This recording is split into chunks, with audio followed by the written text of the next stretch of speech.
So this video is going to be a little bit different. I don't have a gear review. I'm not on site anywhere doing anything cool. I wanted to talk about 7 things that have made me a better archer.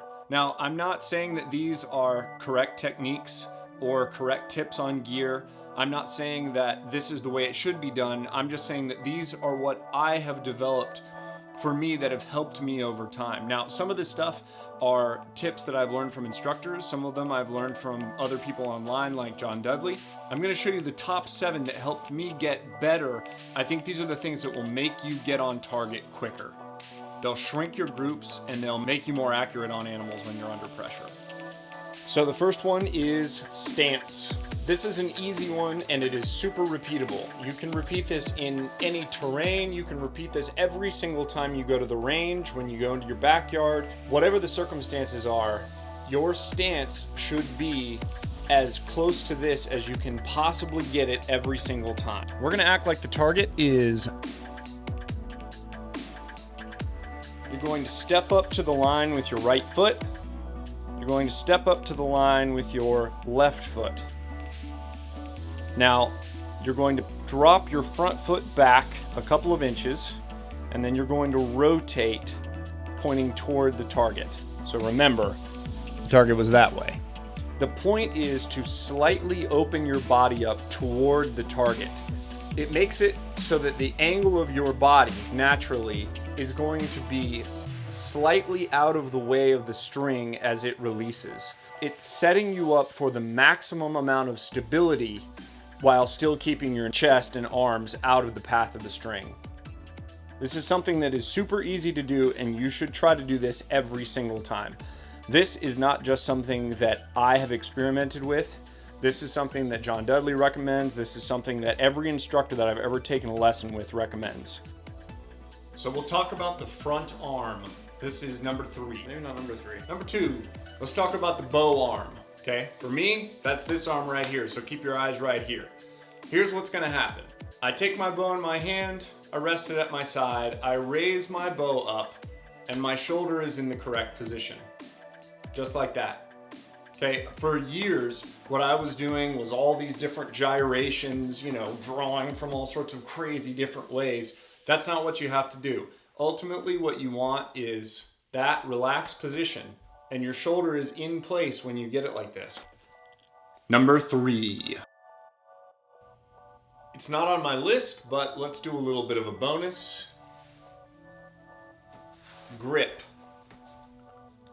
After you get your shoulder in place, you're able to do this with your hand on your bow. This is not what should be happening. It should be rotated, and it should look something like that. So like I said in the beginning, there were going to be some things in here that were specific to me. When I owned my triax, I started having a lot of neck issues. It was because when I was drawing the bow back, as I was turning, I was putting my head forward to have my neck make contact with the string. Can we all acknowledge that I just said neck twice when I clearly meant nose?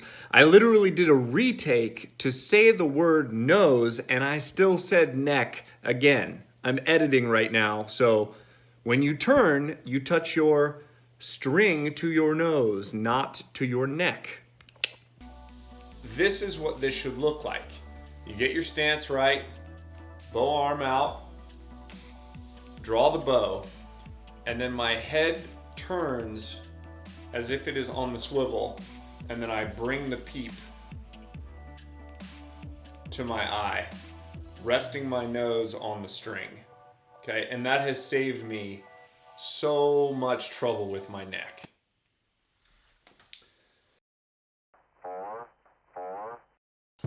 So now we're diving deeper into things that are important to me.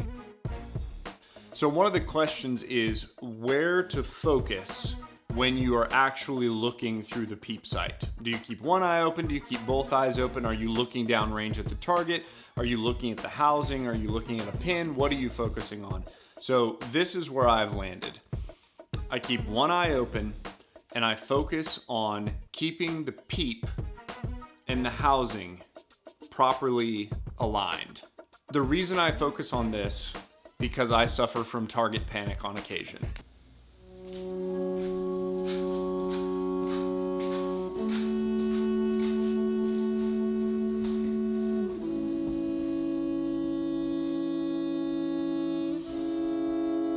Hello, my name is Brandon, and I'm a trigger puncher.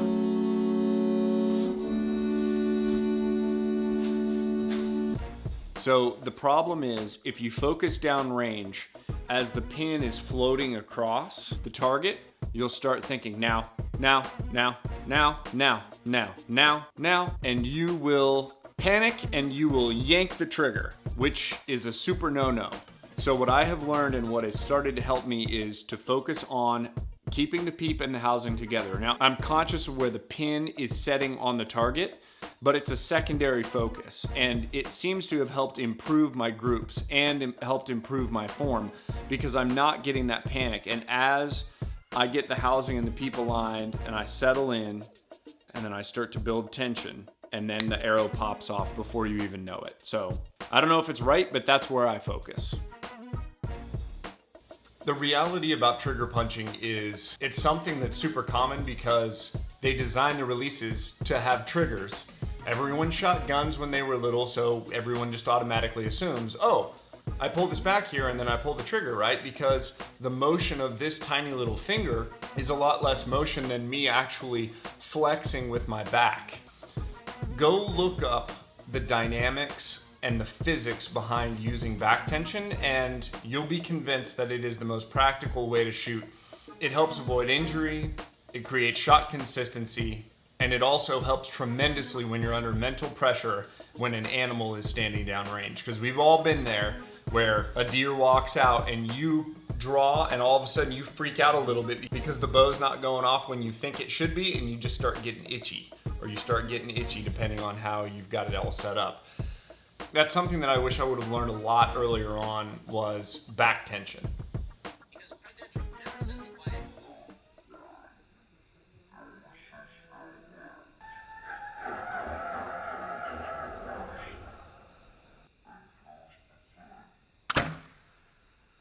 She's not answering the question. She isn't. Okay, and the fact is that she did in fact write a letter in support of shorter terror sentences for people who are trying to join ISIS just to...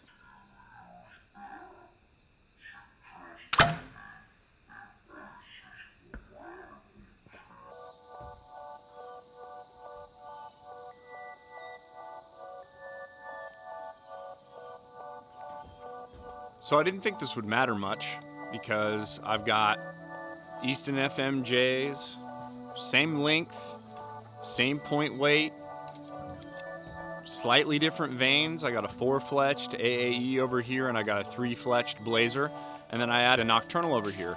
So back in the day when I started, I'd mix up arrows. I'd switch them up and I'd shoot them like they were the exact same thing. So let me show you why that doesn't work. Number 6 on the list is shoot the same arrows configured the same way for consistency, so you actually know how you're shooting. That was the donkey biting my leg.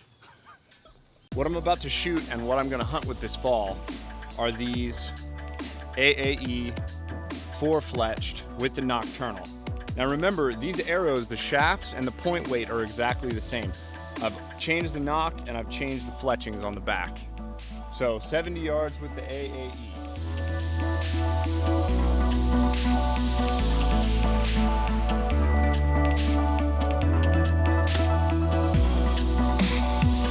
All right, now let's go with one of the 3-fletched blazers.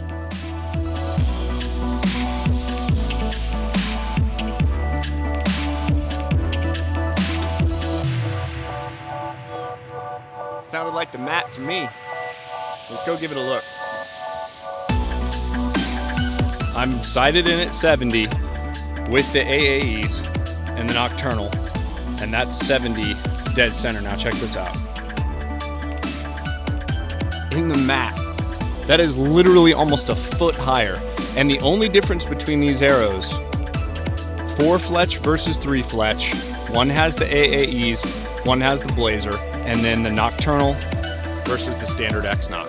So If you don't think that little subtle changes on your arrows, like if you get arrows cut, like the new set's an inch shorter, it's gonna make a big difference when you stand out at distance.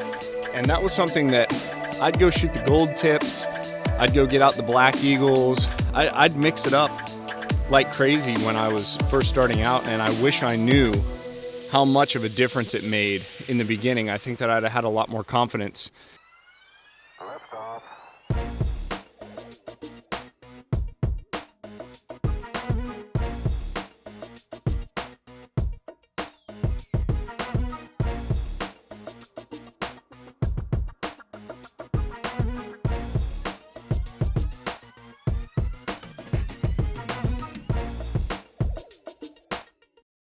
So the last one that I wish I would have done more of when I was starting out was just getting out and shooting fun, interesting shots. So I'm kind of tucked behind my chicken coop right now, and I've got to shoot under the tree and over the fence, and then I put a balloon out there, just making shots interesting and just adding a little element of kind of playfulness to the sport really adds to the enjoyment. Especially when I had my nephew out here who was 7, we shot for hours because we were popping balloons. We popped hundreds of balloons with that little dude over a week. And he was super into it because it wasn't just punching an arrow into a target. There was that satisfaction of knowing he hit the right spot when that balloon went off.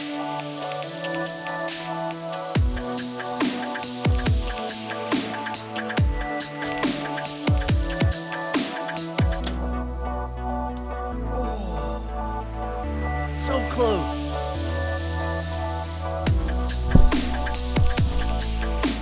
I was really hoping that it was going to be the first shot.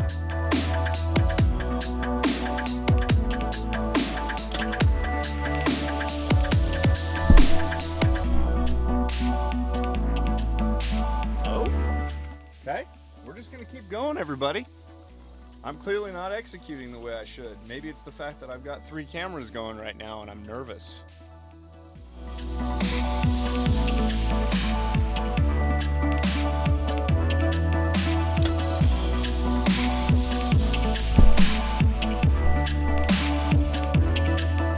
Maybe I'm just not dialed in right, because I dropped those 2 right in together, low.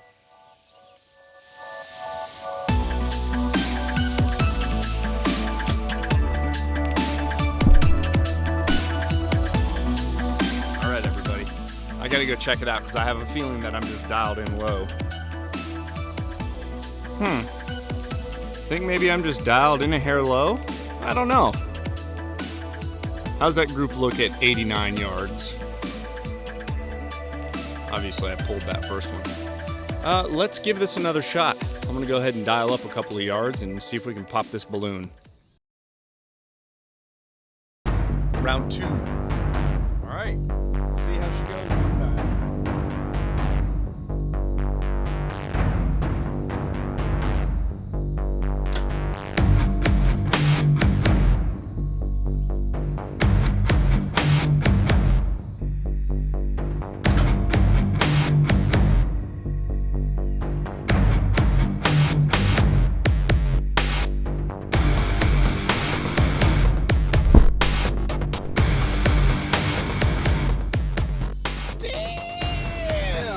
Look at that. 89 yards right through the center, baby. So balloons are fun. Balloons are fun. So some of those are my opinion and some of those are legit. Like legit taught across the board from teachers. Stance, you gotta do the stance. Bow arm, you gotta do the bow arm. Now where you focus on the peep and the housing, where you focus on the target, that's just my opinion. Obviously, it took me 5 times to shoot a balloon at 90 yards, which was some bull. The more times I go outside and I challenge myself to do interesting shots, the more it pushes me to get outdoors and to have fun experiences with archery. So I hope this helped, give you guys some ideas. You know what to do, the subscribing and the liking and all that stuff. I feel like I don't have to ask you guys that anymore. Like if you didn't like the video or you disagreed, just comment. Like let's hash it out in the comments. I want to know if you disagree with what I'm saying, let me know. If I have found something through trial and error and someone brings something up, I'll definitely fight back with you in the comments there. I love a good social media battle. All right, thanks guys. I'm Brandon with RBM Archery.